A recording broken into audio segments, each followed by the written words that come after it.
Art in the Raw, Conversations with Creative People. Today, I'm excited to introduce you to Matthew. Matthew is an artist, a podcaster, and a professor. If this is our first time meeting, thank you for watching. And I would imagine you might be wondering who I am. In a nutshell, I'm someone that's been in love with art basically my entire life. I've now been working in the professional gallery world for about 15 years now. And I started Art in the Raw about halfway through 2020 to keep people connected and inspired. If you see value in that, please subscribe, like, and comment. All of that is appreciated. If you'd like to know a little bit more, check out the description below. I'm now excited to introduce you to Matthew. Thanks for joining us, Matthew. Thank you for having me. And you're an American living in Prague. How many years ago did you move there? Well, I moved to Prague about 3 to 3.5 years ago. But prior to being here, I was living in the United Arab Emirates for 6 years as a professor at Zayed University. So I've been out of the country for nearly 10 years. What brought you there originally? At the time when I decided to go to the United Arab Emirates, it was because I had just finished a time at a university in Ohio, and I wanted something new. I was a little bit bored with America, but also in some other ways, I had a very bad experience with my boss. He kept accusing me of all kinds of ridiculous things to the point that I finally just quit. Here, I'll tell you a quick little story on it. Yeah. One day he gave me a key to the building where the classes are that I teach. And then the next week, he then accused me of breaking into the building that he gave me a key to the previous week. So this guy was just crazy. So finally, I just left. So what I did was I went to, what is it, probably SPE or CAA, one of those places. And I went to their job fair. And one of those interesting jobs that sort of popped up was, what was it? It was some university in Dubai. I actually got a job working at this other university in Dubai. And then they were negotiations back and forth. I quit my job, and then they said, "Oh yeah, no, we're not hiring you." I'm like, "Are you fucking kidding me? Like, I already quit my job, and I'm already sort of on my way to you." Yeah, no, we have some funding issues. We're not hiring you. So then I went back to another job fair. Zayed University was there, and I ended up getting a job there. And so I was like, that sounds cool. Obviously, I was meant to go to the UAE because I got 2 job offers there, and I ended up there for a while, and then while I was in the UAE, I ended up meeting a young lady who ended up becoming my wife. She happens to be Czech. And when I was done with my contract in the UAE, I decided to go with her back to Prague for a little while, just sort of as a transitional place. We'll be leaving here probably in about 4 or 5 years to somewhere else, but we're just not sure where yet. But I now get a work visa in the EU, so that's amazing. That's great. And so you also have a podcast called The Wise Fool, and you're an artist, so you are involved in a lot of different things. I run the Wise Fool podcast, which recently got a grant from Norway, Liechtenstein, and Iceland to be able to expand the podcast, pay for an editor, public relations person, and being able to travel to Norway and Iceland to do in-person panel discussions and conversations. So that's pretty exciting. And I also do portfolio reviews online for Lens Culture. They're anonymous portfolio reviews that people get when they enter competitions. I'm one of hundreds of people that does those. And then, of course, I'm also a practicing artist as well. Yeah. And that is one of your pieces hanging behind you. It's one of my newer pieces. Yes. I've been doing this for, my gosh, like I just looked at my website before we started this. So like 1995 was the first set of work that I still show.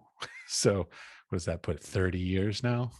30 years? No, 26 years. 26 years. 26.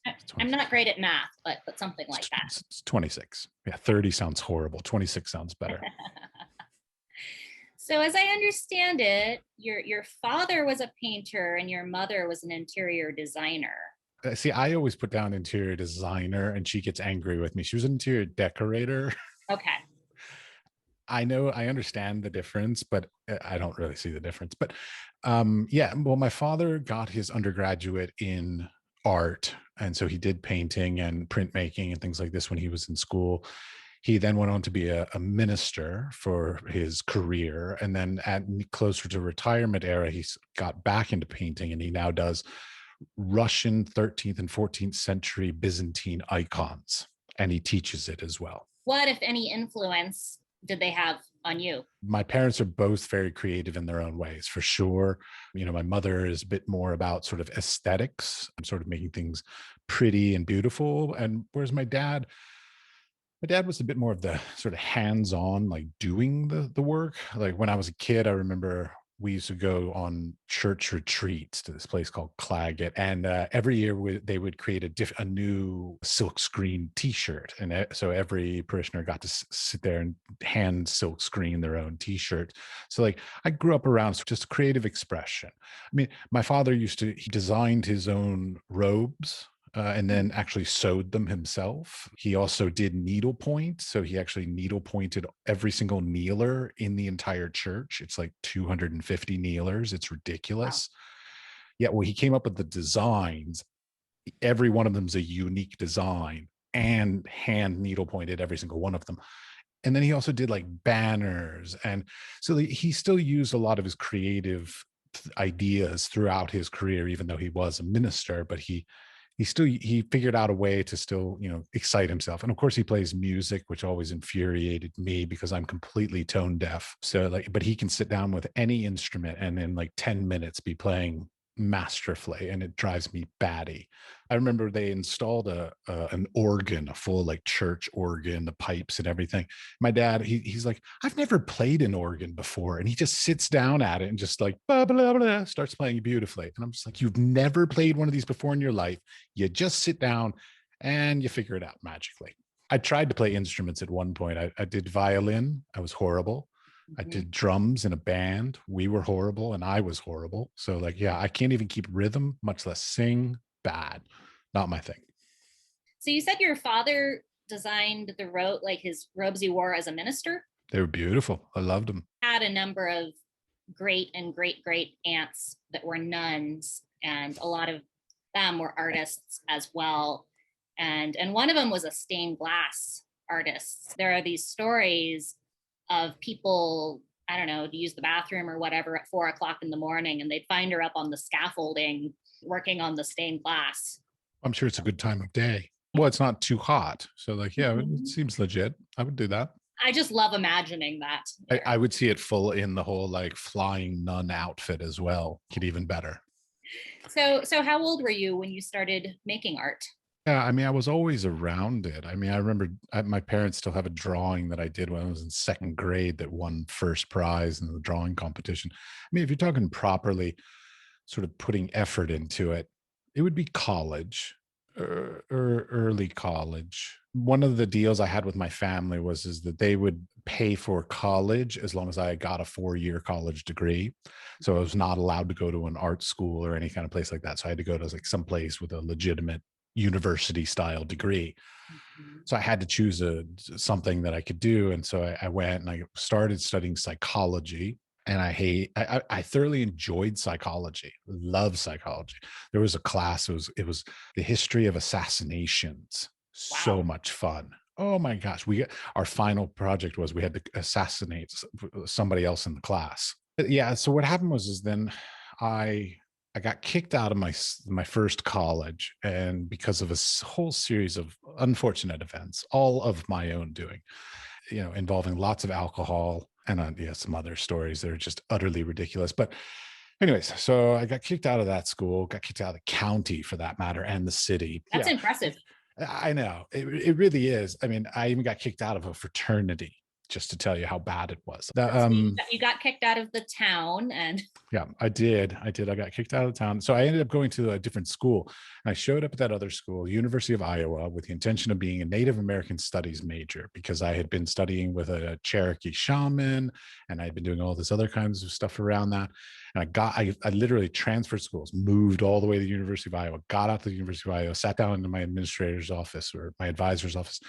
And I said, yes, I'm here to do Native American studies. And he goes, oh, yeah, we're just starting that program. You're going to have to start over as a freshman.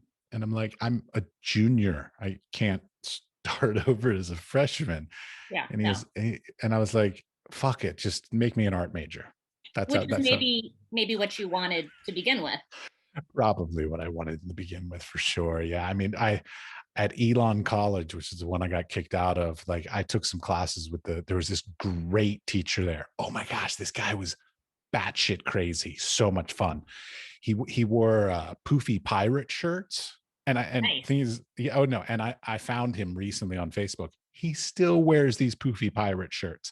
So poofy pirate shirts, but that's not the best part of it. With spandex, with black spandex with white skull and crossbones on them. Wow. That's what he wore every day. And he tried to slip acid to us in class. I mean, it was just ridiculous. He's just great fun. Yeah, I've had lots of long, crazy stories in my life. But so, yeah, so I ended up at the University of Iowa and I just said, fuck it, I'll be an artist. And ended up, the program there was really quite great. They had a great printmaking program. They had a fabulous like metal work and jewelry program.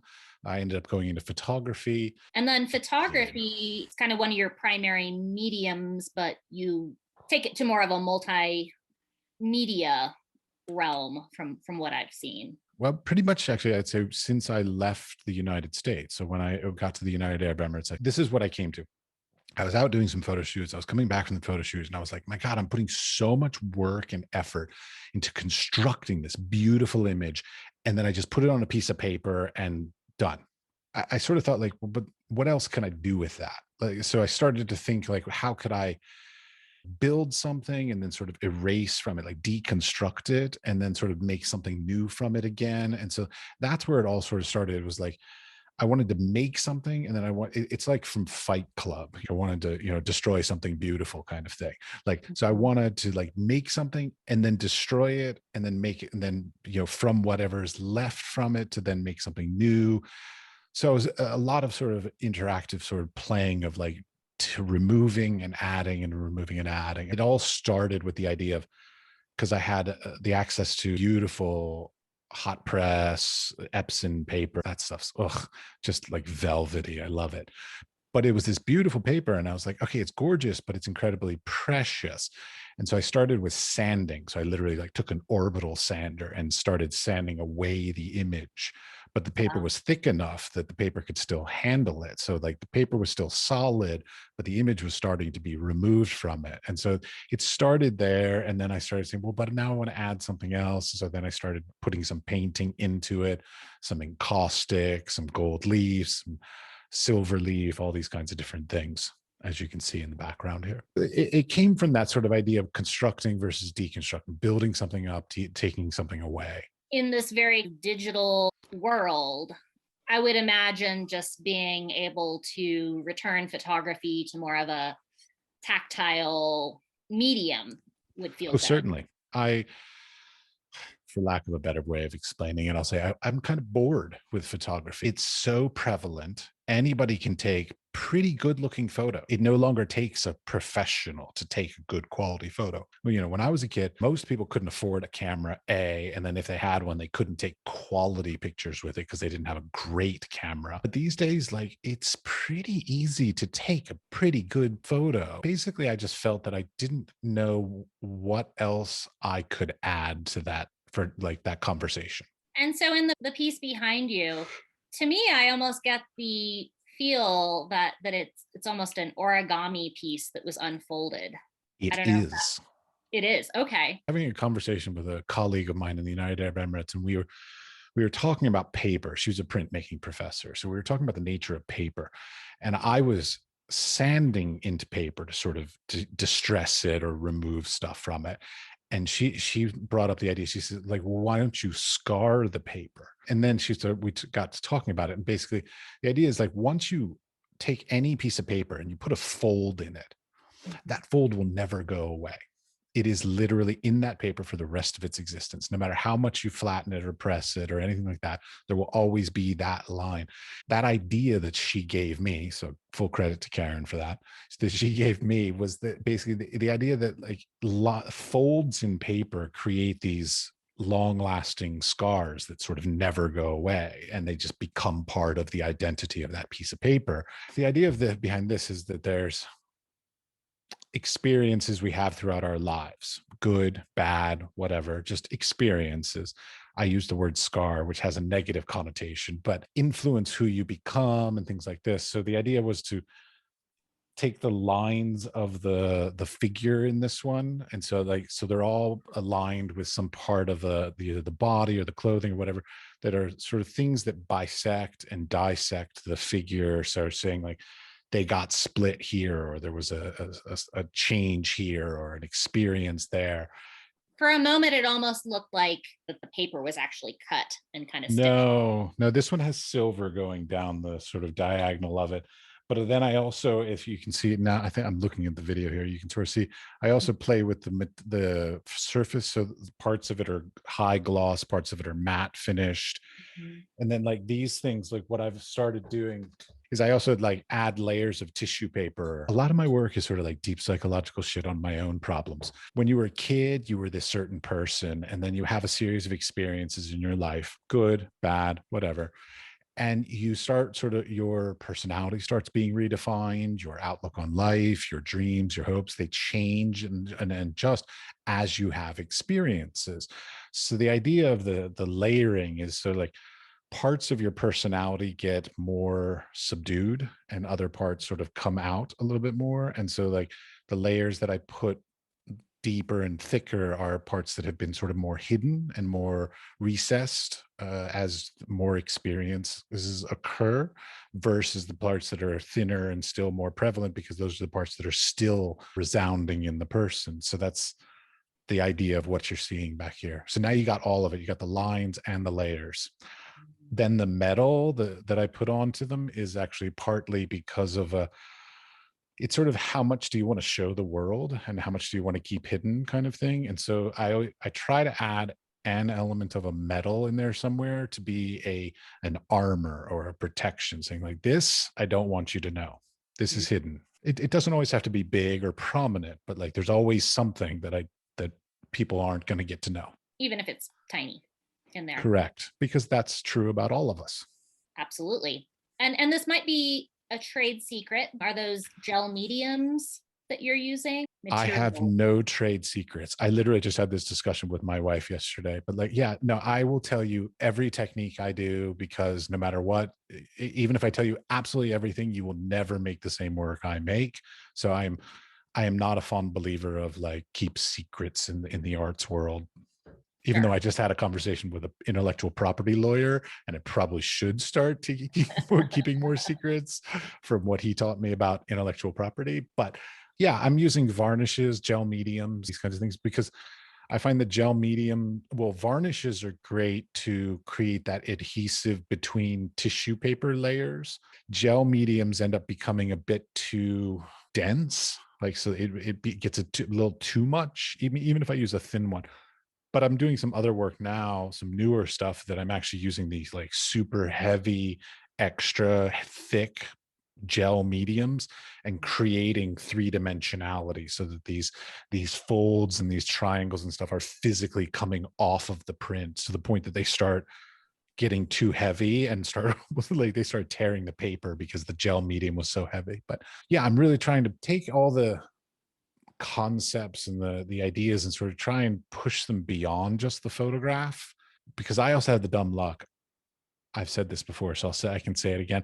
I had the dumb luck. I was in the United Arab Emirates, and what they did have was 4 Epson 9900 printers with all the paper use you could imagine. So before I left my employment there, I printed about 1,000 prints. So I have still to this day probably about 900 prints to continue to work on, because they've already got photographs on them, on everything from 600 GSM, like thick watercolor paper, down to like Hosho Japanese fiber papers, like all kinds of stuff in the middles, and all ranges of sizes from like A4 all the way up to 46 or 42 by 68 inches, like, so everything in between. That must have been fun, just to have access, just to play with all of those different types of paper. Absolutely. It is one of the big things I do miss about that employment.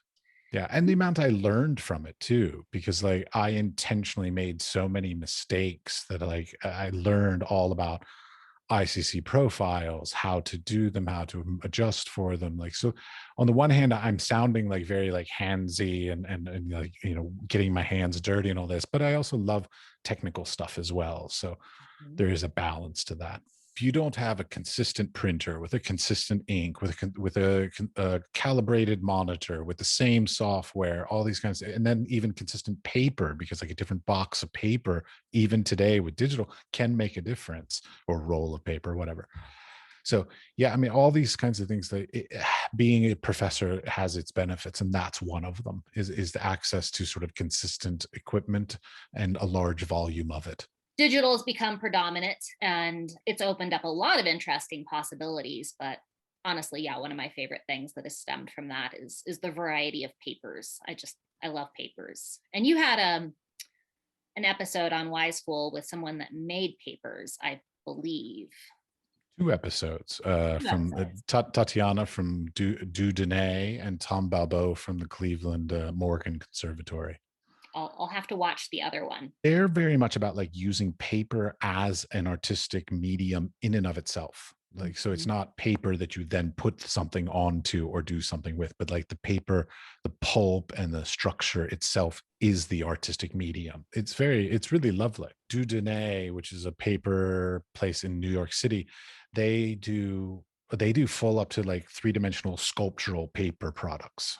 It's really quite astounding. Like, there was this one guy who did this thing, ended up like creating this moonscape, and I'm talking life-size moonscape on the ceiling. Like, it was insane, this massive thing that they built. So yeah, they really, really like love their material a lot, even more than me probably. It's an interesting medium to dedicate yourself to. It's a very much a niche thing, because I mean, like, if you think about it, like, who's going to collect that or buy that or have it in their home? Like, it's a tough medium for sure. Right. Because like, if I brought home a sculptural paper sculpture, that would just be a scratching post for my cats. Like, so, can't do that. Yeah, we think photography is niche. Even within photography, there's so many niche things. Mhm. The just the people that love historical works, just the people that love alternative processes, or just pinhole cameras, or I mean, so many little niche things. And in some ways, it's great that there's a massive variety of opportunities and ideas, but on the other hand, a little bit of self-segregating. In your work, most of the work has a figurative component to it. Figures are women, and most of them are pretty glamorous. And it just makes me wonder what it is about figurative work and the kind of glamorous aspect to the women. I was afraid you were going to ask this question, because I never have a good answer for this question. But I'll try again. So I'll try something new. How about that? I won't Oh, say sure. anything I've said before about it. Yeah. I moved to Europe, and when I got to Europe, it was really interesting because I went around to some galleries. The moment I put my portfolio down, they looked at my work. They just go, "Oh, you're American." And I Hmm. was like, "What do you mean by that?" And they're like, "Oh, because the way that the women are, that's American." And I was Hmm. like, "Oh, I had no idea." The insight that I received, that like sort of my style is very American, sort of made me think, like, why is that? And so, like, of course, I've then sort of thought more about like where that comes from. TV, movies, influences of just general pop culture growing up in the 80s and 90s kind of stuff. Part of it, I think, comes from, I don't know, either one of my parents or one of my professors said something to the effect of like, it's often easiest to get people engaged in things if there's something beautiful about it. And then once they're engaged, you can start a conversation with them.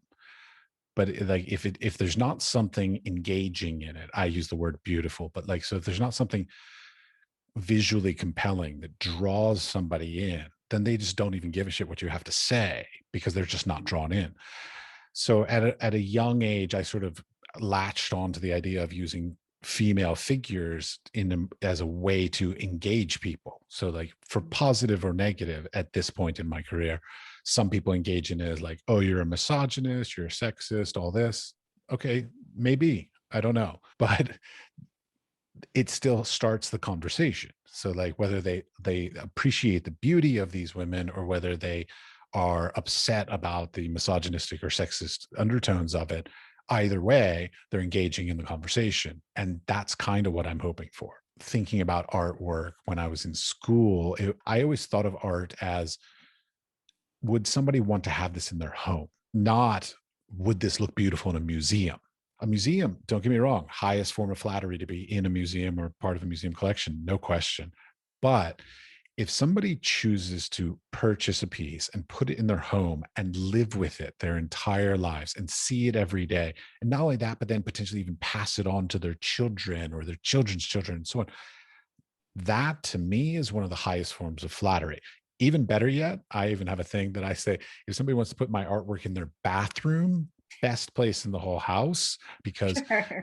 everybody goes in there multiple times a day. So like it's got to be something you really enjoy to see, because or else you wouldn't want it in your bathroom. Right. So High traffic area.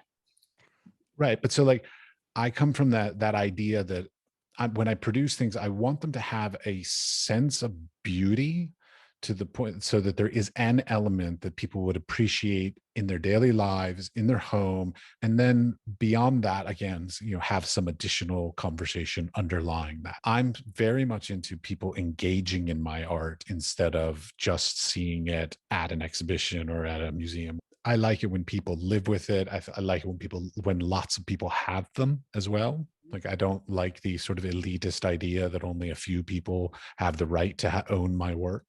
Yeah, don't get me wrong. I mean, the human figure has definitely been one of the more popular subject matters just in the history of art. It is also one of the most difficult to sell, because a lot of what ends up happening with figures, and I ran into this early in my career, was when you put a face in it, all of a sudden it's about that person. And if you don't like that person, you're not buying it, period. Right. So I stopped using faces at a certain point, and I try to diminish the faces as much as I can without sort of being, inappropriately like just like blocking out faces. But I try not to make it so my work's not about a person, but about the idea of the person.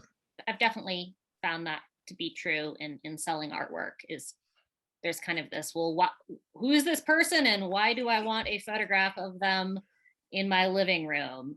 And Correct.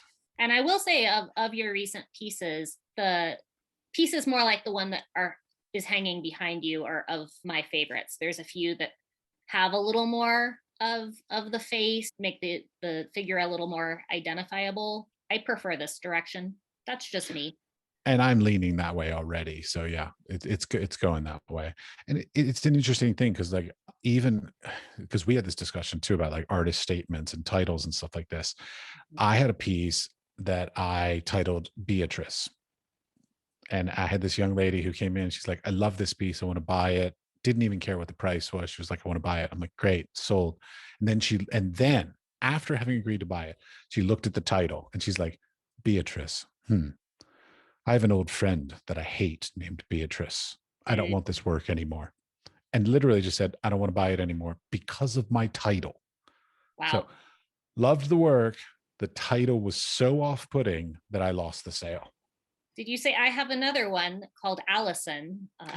I tried to like picture all kinds of other Uh, ones, and she was just like, right. no, no. And she was just so turned off. So like, I'm so neurotic about titles at this point because of that experience. I'm just like, Oh, fuck. right. I mean, but these are all real things people react to. So maybe at that piece had just been titled human or a woman, or she would have Yeah. wrote the check. Or Oh no, she had cash in hand. It was ready to go. It was Mhm. so depressing. But yeah, I even offered to just retitle it for her. I was like, I'll just make a new title for it. You're the first one buying this image. So like, yeah, we'll just change the title. And she was Mhm. like, no, because now she had Beatrice in her mind. Like, Well, that's one of the things I think is interesting about digital is I think a lot of people think, okay, it's just digital, it's pretty cut and dry, but I feel like it's started to kind of actually merge photography and painting and really all of the mediums together. It just provides all of these new possibilities.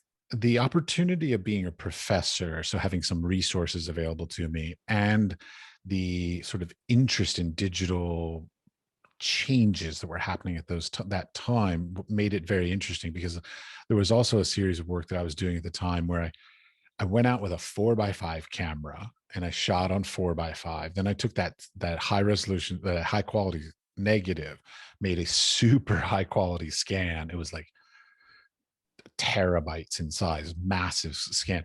And then I would print that image out as large as our printer could do, so like 44 inches by 68 inches. And then I would tear that and then I would put it back together. And then I would scan that and then print the thing that was scanned and then tear it again and then print it again and scan it again and print it. And so like I really love sort of pushing the limits of how the technologies can be interacted also. So like scanning and large format photography and digital printing, they're all just different ways to do things. They're not, to me, they're not like, oh, so you work with film and you scan it and you're done. Or, oh, you work with digital printing. That's nice. Like they're all just like parts of a puzzle of trying to figure out how to find that right sort of tactile expression of what you're trying to do. Like I feel like I've gotten a lot more the word I use is like visceral with my work. Like for years I was very much like, lovely image, here it is, matted in a frame, beautiful, enjoy it. But now I want there to be a bit more of an emotional content behind it. You is you've worked a lot of different types of jobs. You've worked in a gallery, you've been a framer, you were involved in a public sculpture project, you were a roadie. There's probably some jobs I don't know about. So what I'm curious about is how all of those different jobs might have affected your art, or what that has brought to the art that you are making today. And that would include the podcast. Well, they all made me who I am. So like they're all part of me. So there's no question about that, but that's the obvious thing. Each of them offers some little thing that I learned that I picked up. Like I'm a huge fan of learning. I love learning. So I love picking up a new skill, a craft, or whatever, so that I can somehow integrate. Like when I was a kid, I picked up woodworking. To this day, I will now make my own frames because I see no reason to pay those exorbitant prices for frames when I have all the tools and I have the skills to build my own frames for and be able to frame for substantially less money. And I can do it like exactly the way I want instead of close enough. So things like that. Being a framer was great. Being a roadie, a lot of the jobs that I had when I was young, so let's say pre 25 years old, internships, jobs, Baskin Robbins, being a waiter, all this kind of stuff. A lot of those jobs ended up being, I want to try this thing and see if I like it. And I ended up learning I don't like those things. So come like late 20s, I knew many, many things about what I do not want to do. Now I had to figure out what I did want to do, but I knew exactly what I didn't want to do. So there's that.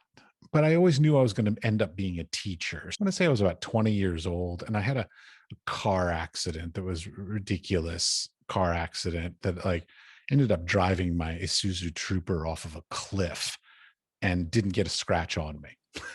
Like, I mean, like should have died kind of car accident and didn't get nothing wrong at all. And nobody cared. Police didn't care.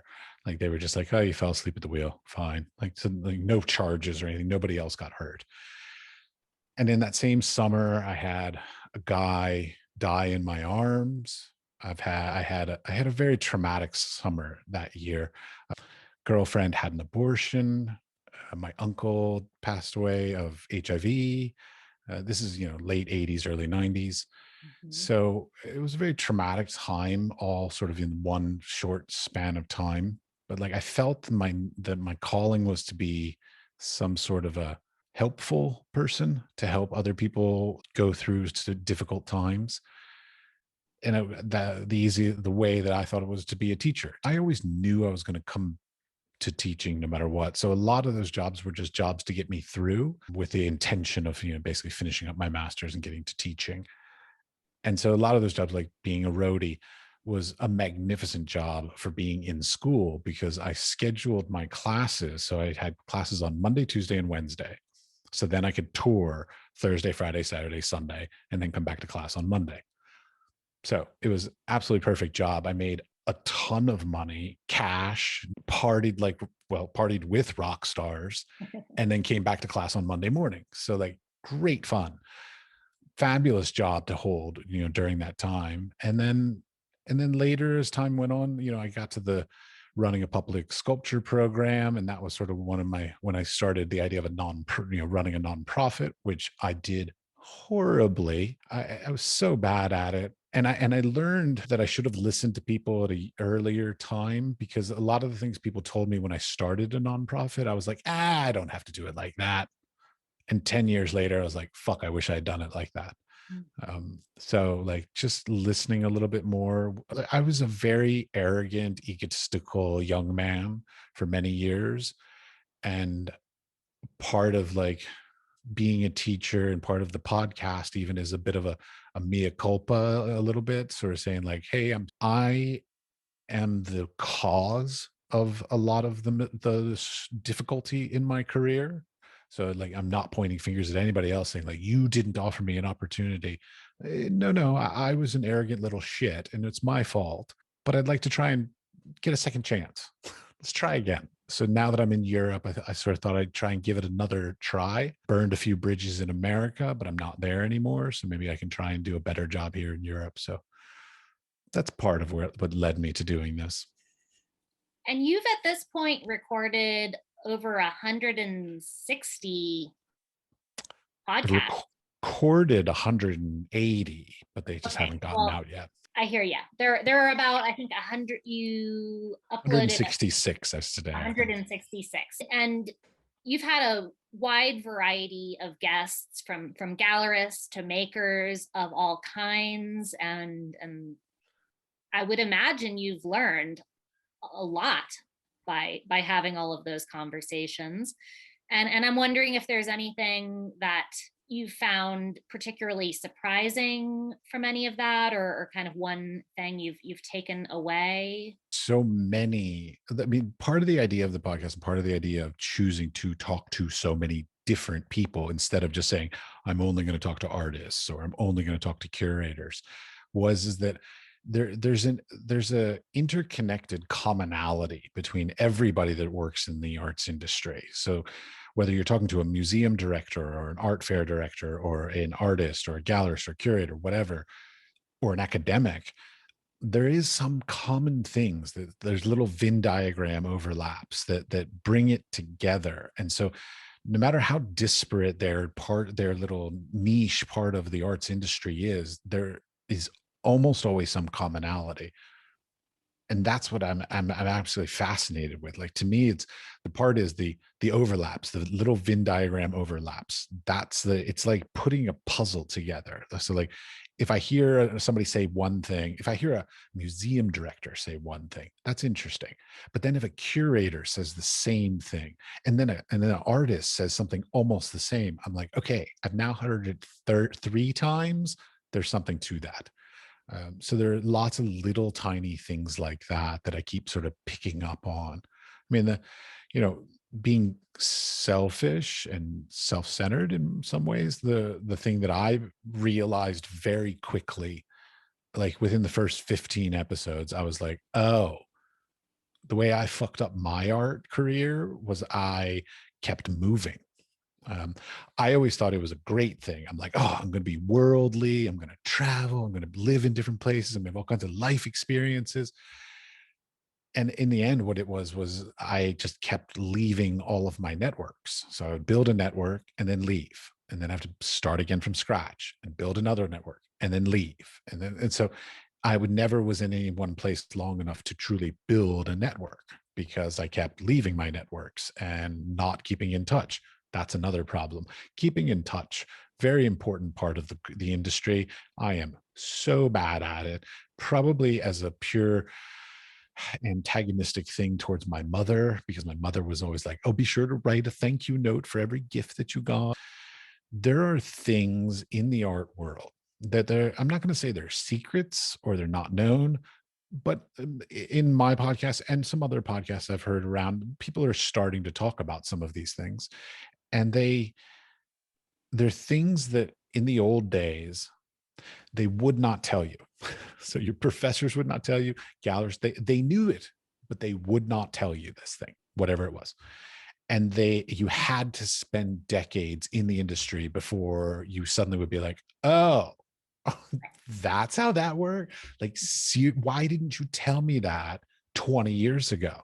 And they're like, oh, well, you just needed time to figure it out for yourself. I'm like, no, you needed to tell that to me 20 years ago, and I would have been much more successful.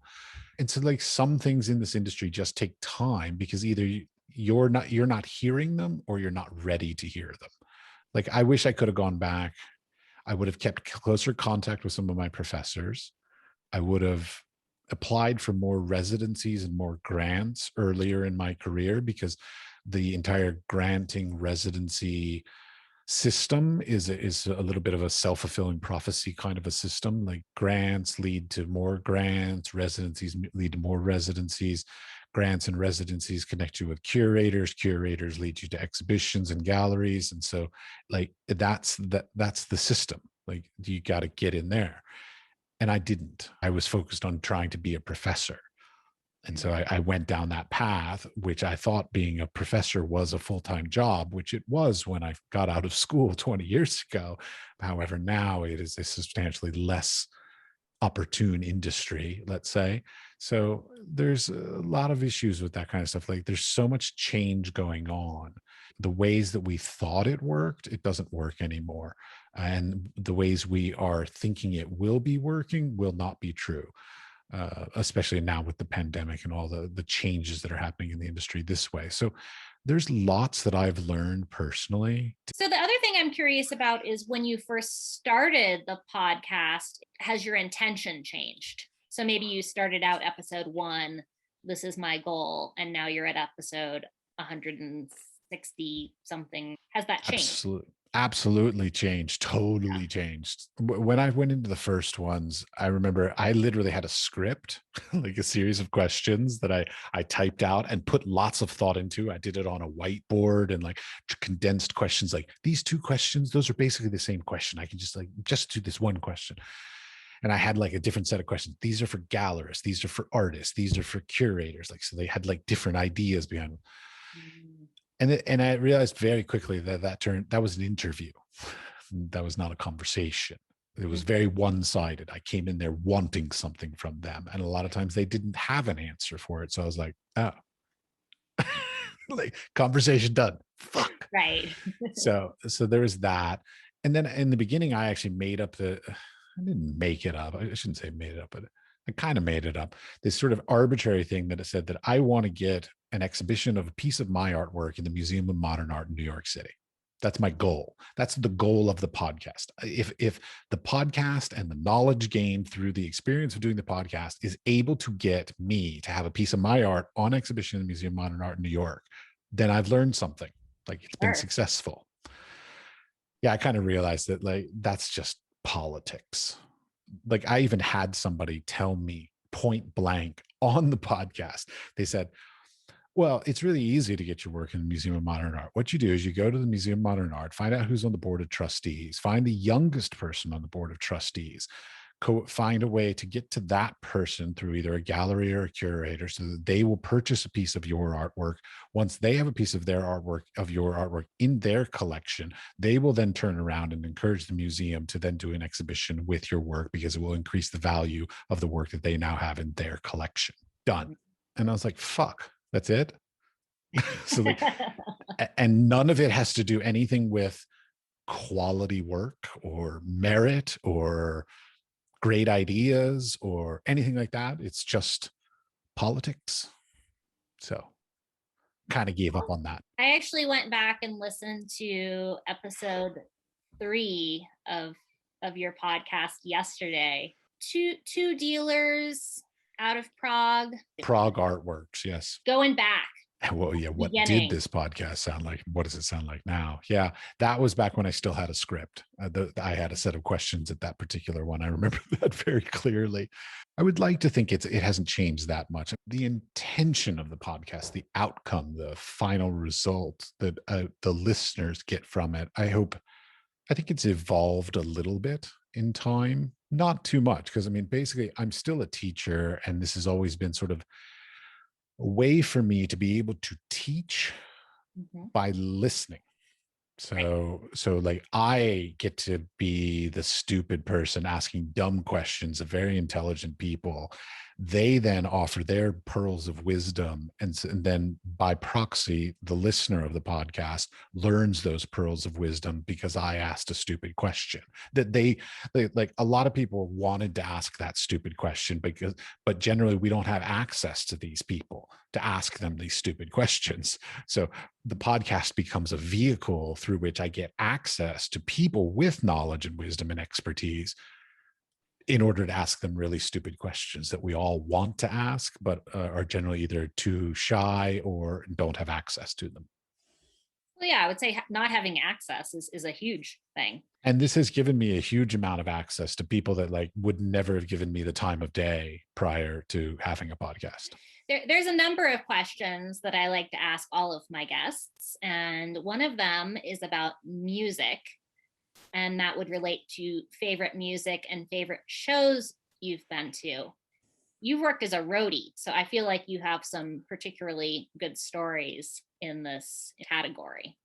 Oh, I absolutely have some good concert stories. I'm not sure how appropriate some of them are for sharing. I grew up with Fugazi and Minor Threat and all that kind of stuff because I was literally in Arlington, Virginia, where the Discord house was. So all Discord music, all straight edge stuff. Don't get me wrong, I wasn't straight edge, but that whole gang of people, they were sort of my oeuvre, Bad Brains and that whole DC scene. That was my youth for sure.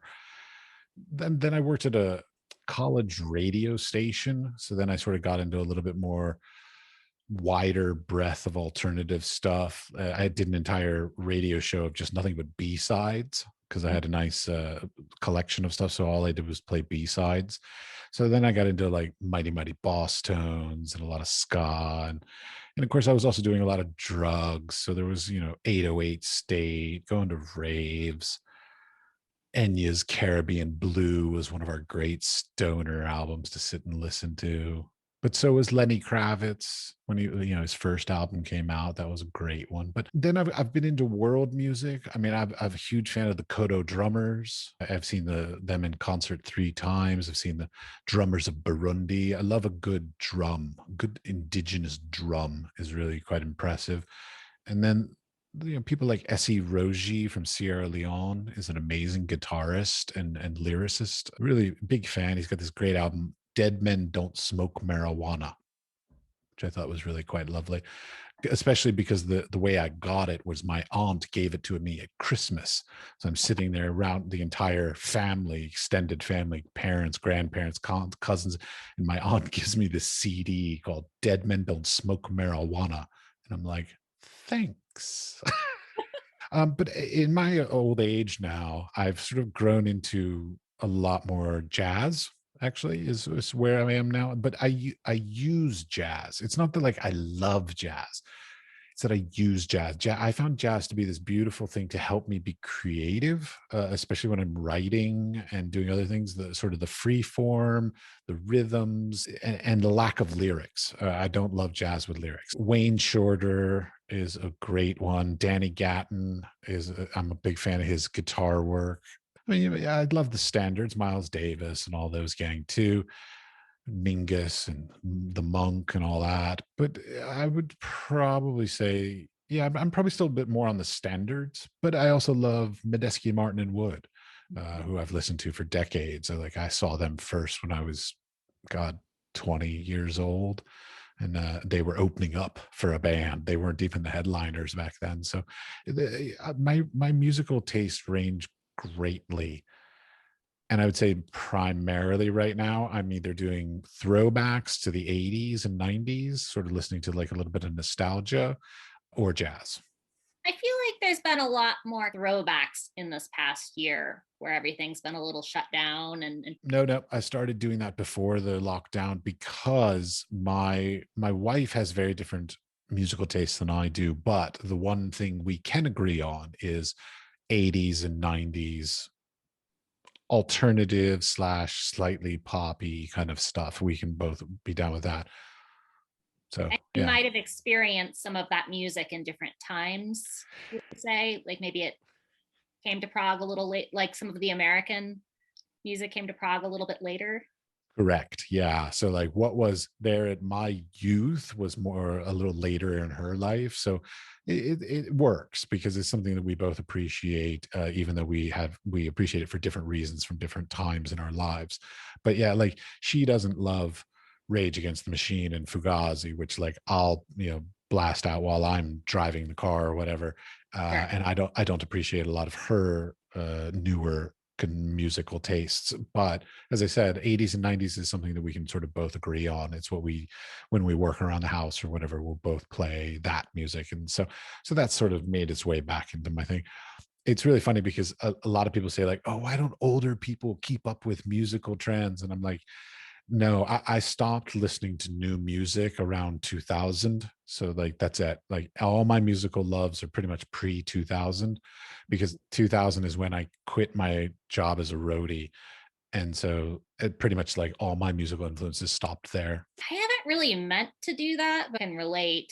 I don't know. I feel like some of the aspects of earlier music that we love so much is much like editing a photograph, that experience of what was going on at that time in your life. So I maybe listen to some older music sometimes, and maybe if it was new music today, I wouldn't like it at all, but it comes with that.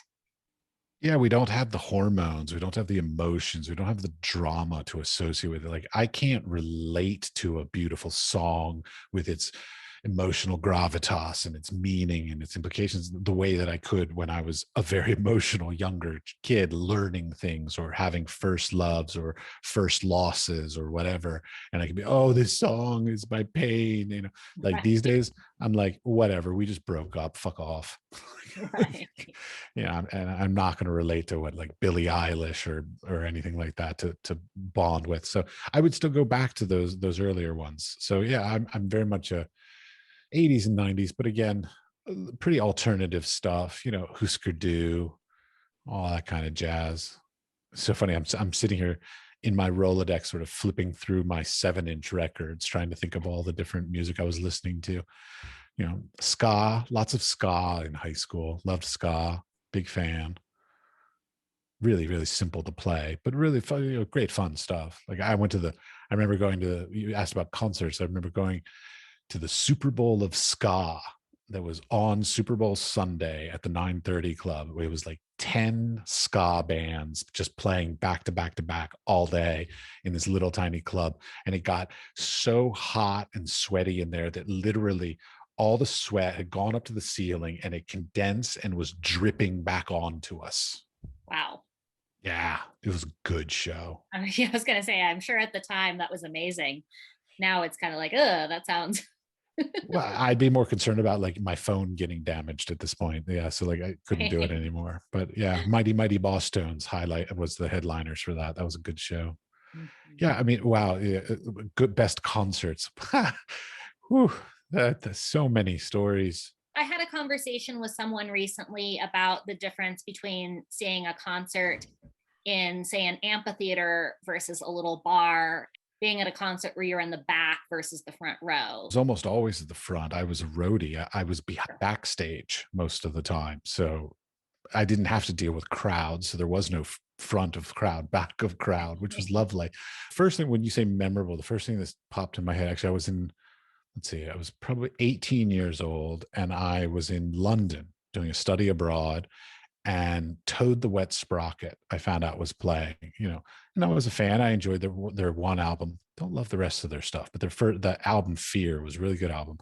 And they were touring for that. And I was like, oh yeah, I'll go see him. Like, that sounds great.